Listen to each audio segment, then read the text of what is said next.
How did the state's largest police department miss out on a small fortune that could have helped train its officers? It is a question the 7 investigators have been asking, and it has led to some uncomfortable conversations inside police headquarters. Tonight, 7 investigator Ross Jones reveals how the 6-figure sum disappeared and why the department promises it won't happen again. We cannot afford to leave a penny on the table in this city, especially when it goes to training. Every year, the state hands out millions of dollars to police departments across Michigan. It's money that can be used for one thing: to train police. Policing today is much more complicated than it was. Absolutely, training is of the utmost importance. Please drop the gun! Training isn't just about target practice and old techniques. It's about learning new ones. This is a de-escalation tool and an officer safety tool. New technologies that can make hostage situations safer, help police chases end quicker. There are trainings in ways to use force without ever drawing a weapon. We're either going to sharpen a tool that you have or give you a new tool. And trainings that focus on the law. This class, taught just this week in Northville Township, focused on responding to mental health calls safely and constitutionally. We really reduce our risk of civil liability because our staff knows what to do and they know how to do it. The money is easy to get. You don't even need to apply.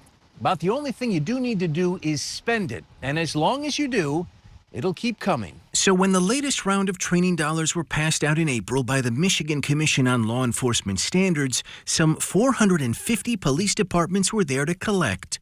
From massive agencies like the Michigan State Police and Oakland County Sheriff's Office to tiny departments like Caspian and Otisville, each with just one full-time officer.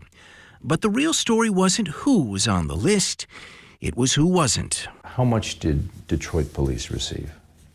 They did not receive a distribution this spring.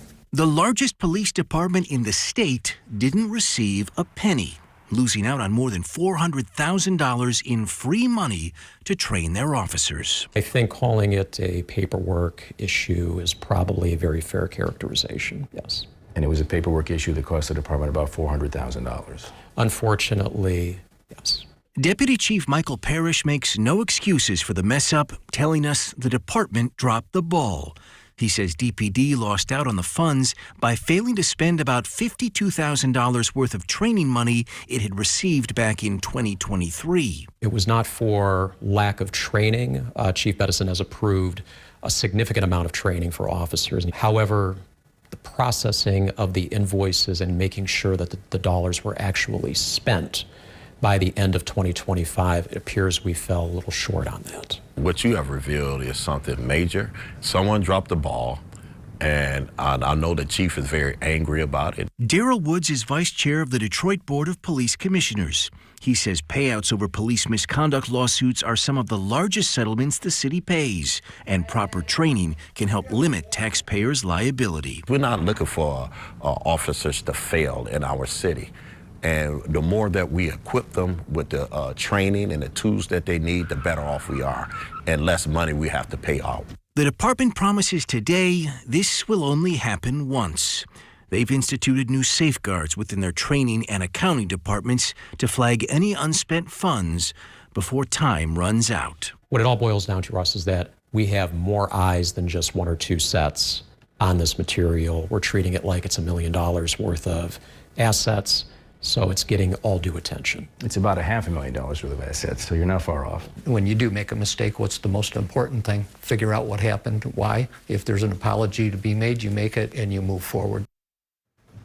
So despite losing out on the $400,000, DPD says it has still made sure officers are receiving training, and that will continue thanks to money they've received from other grants in the past. If there's a silver lining to this story, it's that the money that DPD lost out on was redistributed to the rest of the departments across the state who did qualify for the funds.